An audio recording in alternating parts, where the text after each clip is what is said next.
Karen reported a dog walker for loitering, then screamed slurs, and got hate charges. Why would a simple dog walk ignite a neighborhood feud so vicious it landed someone in court? On a quiet Thursday evening in Willow Creek Park, the kind of place where kids chase frisbees and retirees feed ducks, a storm was brewing. Karen Whitaker, 52, a self-proclaimed neighborhood watchdog, spotted Mia Torres, a 28-year-old dog walker, lingering near the park's gazebo. Mia, with 3 leashed pups sniffing the grass, was chatting on her phone, her laughter carrying on the breeze. To Karen, this was no innocent posy, it was loitering, a threat to her pristine community. She dialed the police, her usual move, her phone practically an extension of her hand for reporting suspicious behavior. "There's a woman loitering in the park," she snapped into the receiver, her voice sharp enough to cut glass. "She's been here too long. Do something." The call was logged, but what happened next wasn't just another Karen complaint, it was a firestorm that exposed her rage and cost her everything. Mia, unaware of the call, finished her chat and started walking the dogs toward the park exit. That's when Karen stormed over, her unleashed terrier, Brutus, yapping at her heels. "You don't belong here," Karen shouted, her face flushed with fury. Mia froze, confused, as the dogs tugged at their leashes. "I'm just walking dogs," she said, her voice calm but firm. "I live 2 blocks away." Karen wasn't having it. Her accusations escalated, her voice rising to a shriek.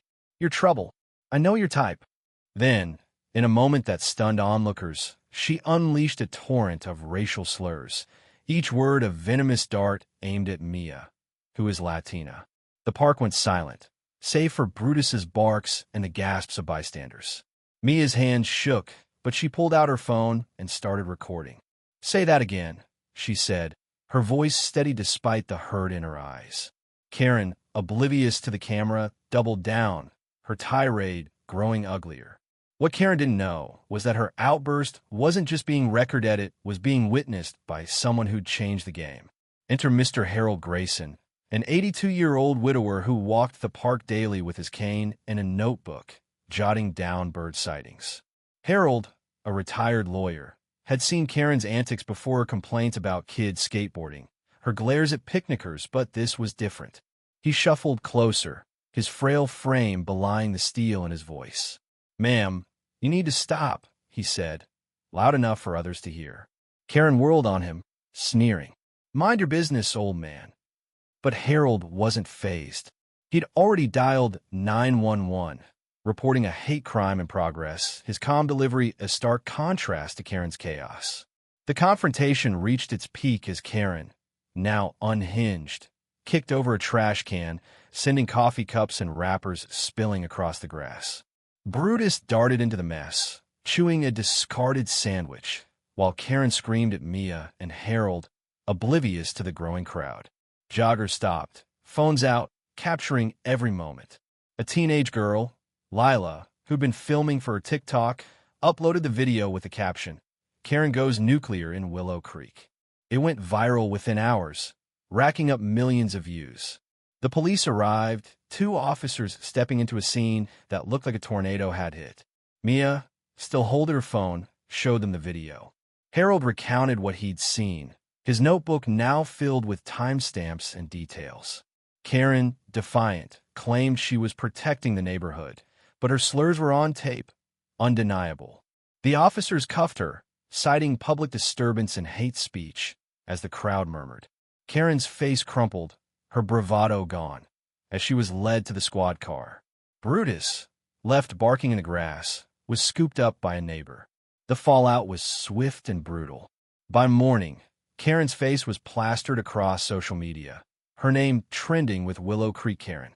The viral video sparked outrage, with strangers and neighbors alike condemning her. Her employer, a local real estate firm, fired her within hours, citing conduct incompatible with our values. Her HOA, which she'd once ruled with an iron fist, banned her from community events. Even her book club, a group of women who tolerated her rants, dropped her. Mia, shaken but resolute, pressed charges, backed by Harold's testimony and the video evidence. At the trial, Karen's defense was flimsy. She claimed stress and a bad day, but the judge wasn't buying it.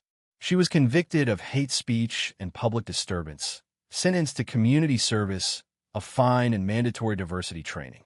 As she left the courtroom, head bowed. The neighborhood she'd once policed now shunned her.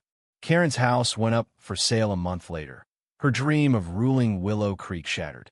Mia, meanwhile, became a local hero. Her dog-walking business boomed, with clients praising her grace under fire.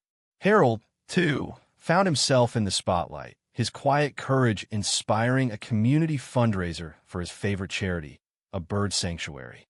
Lila's TikTok video, now with 10 million views, sparked debates about racism and accountability, with comments flooding in from across the globe. The park, once Karen's battleground, returned to its quiet rhythm, but the story lingered. Mia and Harold still meet there sometimes, sharing a bench and a laugh, their unlikely friendship a testament to standing up. As for Karen, her name became a cautionary tale, whispered by dog walkers and joggers alike. What do you think? Did Karen deserve her fate, or was the punishment too harsh? Share your thoughts below, because stories like this remind us our words have power, and they can build bridges or burn them down.